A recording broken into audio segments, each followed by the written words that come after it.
New York, Wall Street, the 1950s. An army of men in charcoal gray marches toward the skyscrapers, all identical.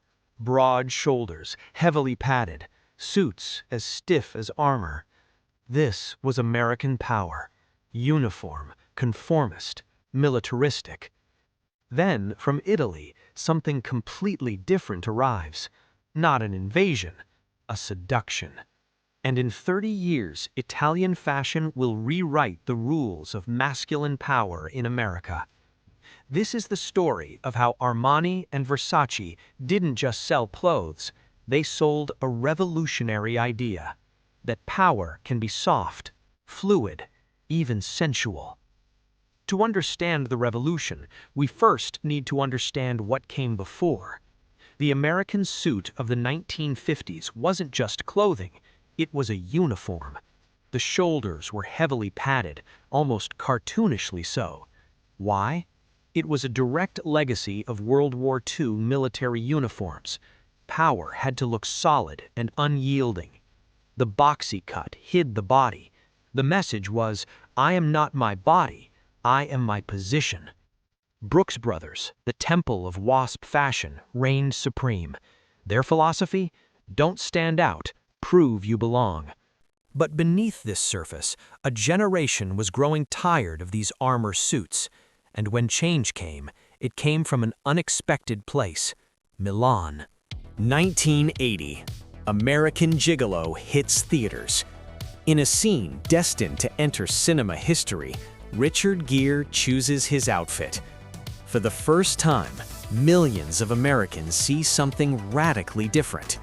Jackets without heavy padding. Fabrics that move with the body, not against it. Look at the difference. The American suit says, I am my office. The Armani jacket says, I am a man, and I am comfortable in my skin. Giorgio Armani, the architect of soft power, wanted men to feel free. He once said, the deconstructed jacket wasn't just an aesthetic choice, it was political. Technically, Armani eliminates the heavy shoulder padding and uses a softer canvas, often horsehair instead of rigid cotton. The result? A jacket that drapes instead of stands. He uses softer wools, silk and cashmere. When you walk, the jacket moves with you.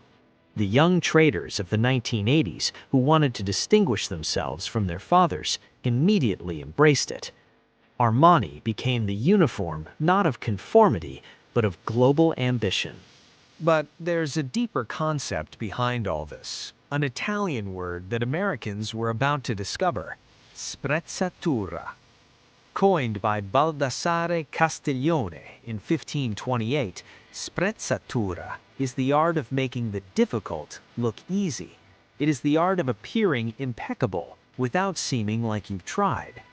It's the tie loosened just so. It's the pocket square that doesn't perfectly match, but somehow works better. For the traditional American, this was almost incomprehensible. The Puritan ethic demanded visible effort. But the Italian says, true power doesn't need to prove anything. True power is so confident that it can afford to be nonchalant. This new power dressing was irresistible. It wasn't about looking conformist, it was about looking confident enough to break the rules. Today, look at any Silicon Valley CEO or modern political leader. Sprezzatura is everywhere. It has become the new norm. If Armani opened the door, Gianni Versace kicked it wide open. In 1984, Miami Vice introduced Sonny Crockett, a detective wearing pastel jackets, white t-shirts, and no socks. This was radical. Versace understood that power was no longer just in boardrooms, it was on stages, on playing fields, and in music videos.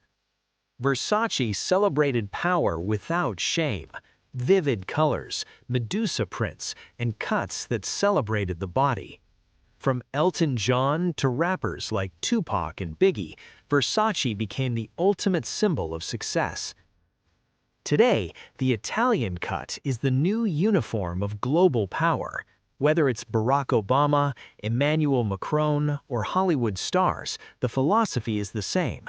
The Italians taught Americans that masculinity doesn't have to be rigid. You can be strong and elegant, ambitious and refined. Next time you see a leader in a relaxed yet impeccable jacket, remember, you're watching the victory of a silent revolution.